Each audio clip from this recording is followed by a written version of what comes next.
Мы выбираем, нас выбирают, как это часто не совпадает. 12 февраля в Туркменистане прошли выборы президента. Это событие не прошло незамеченным в международных информационных агентствах.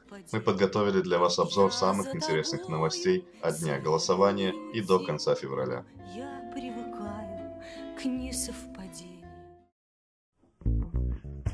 Как сообщает официальное новостное агентство «Туркменистан. Золотой век», ссылаясь на Центральную избирательную комиссию, на момент закрытия избирательных участков в Туркменистане проголосовало немногим более 96% избирателей. Информагентство РИА Новости передало, что действующий президент Гурбангулы Бердымухамедов набрал чуть больше 97%. Оставшиеся 3% поделили между собой другие 7 кандидатов. Результат впечатляет, но не удивляет. Учитывая то, что в Туркменистане идет эпоха Возрождения и, выражаясь словами дикторов национального телевидения, поступательное движение вперед, Бердымухамедов просто обязан был набрать голосов больше, чем на своих первых выборах. Напомним, что тогда он набрал более 89%. Если бы во второй раз голосов было столько же или даже меньше, это означало бы рост количества граждан, недовольных политикой президента, а негативная статистика в любой отрасли для власти Туркменистана абсолютно неприемлема.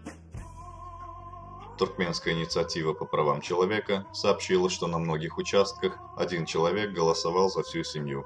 В частности, на избирательном участке, расположенном в 4-м микрорайоне Ашхабада, в течение часа с 10 до 11 часов утра 11 человек пришли с пачкой паспортов от 4 до 7, и позже каждый из них проголосовал за нескольких человек.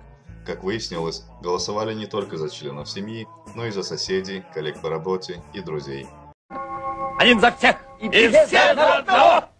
По закону это абсолютно неприемлемо. Согласно первому пункту 46 статьи Закона Туркменистана о выборах президента, каждый избиратель голосует лично. Голосование за других лиц не допускается.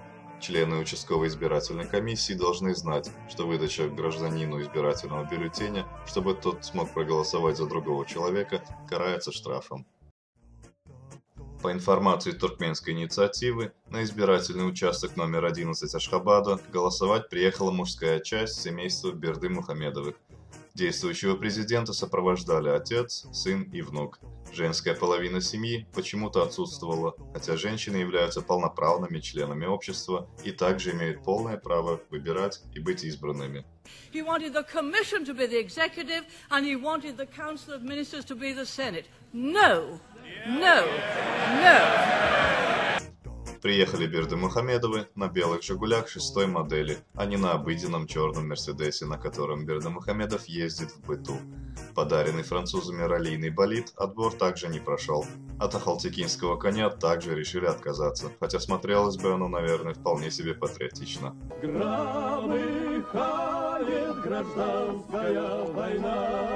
Встречали их пышно, с песнями и танцами, хотя другие кандидаты прошли в общем потоке избирателей.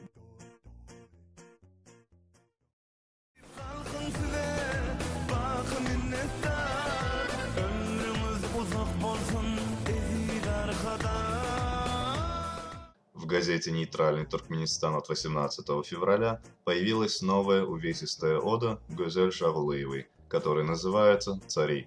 Она написана во славу повторного избрания Аркадага главой государства. Цитировать ее мы здесь не будем, достаточно только сказать, что Аркадага приравняли к царям, но это уже было во времена Ниязова и уже не удивляет.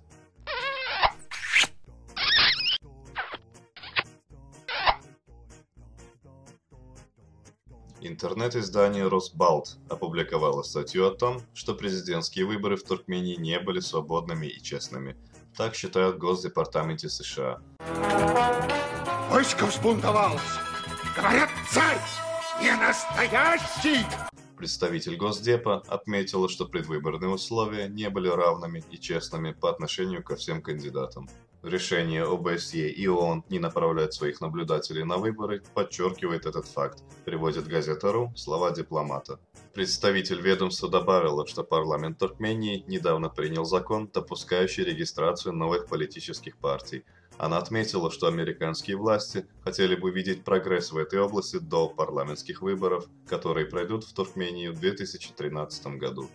Мы продолжаем выступать за демократическое развитие и соблюдение прав человека в Туркмении, подчеркнула представитель Госдепартамента. Инаугурация президента прошла 17 февраля. За день до этого все участники этих торжеств усиленно репетировали каждый эпизод предстоящего действа. Участников свозили со всех концов страны. Среди них были студенты, аксакалы, пожилые и молодые женщины, депутаты парламента, представители министерств и ведомств. В конце дня даже студенты, привыкшие к таким изматывающим репетициям, валились с ног. Что уже говорить о стариках. Тем не менее, в день инаугурации все участники должны были собраться уже к 6 часам утра, несмотря на то, что главный герой праздника должен был появиться только в 10. Эти 4 часа празднично и, значит, очень легко одетые люди просто стояли на улице при минусовой температуре.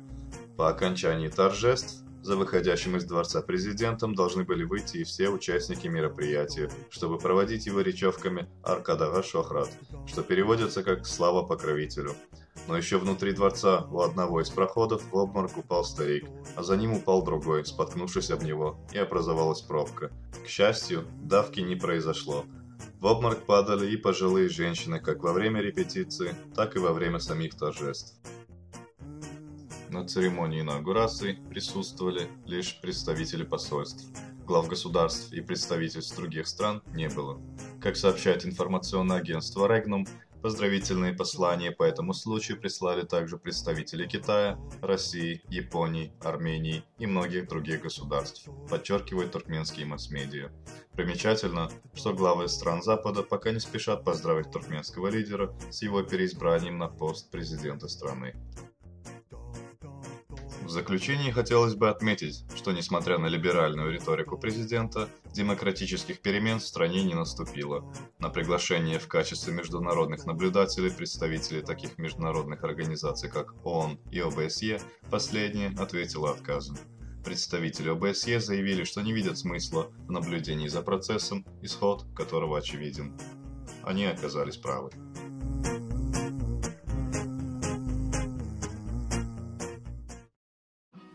Но нет спасения от раба, который стал царем. Он в созидании без толков, а в разрушении скор. Он глух к рассудку, криком он выигрывает спор. Для власти власть ему нужна, и силой дух поправ. Он славит мудрецом того, кто лжет ему, ты прав.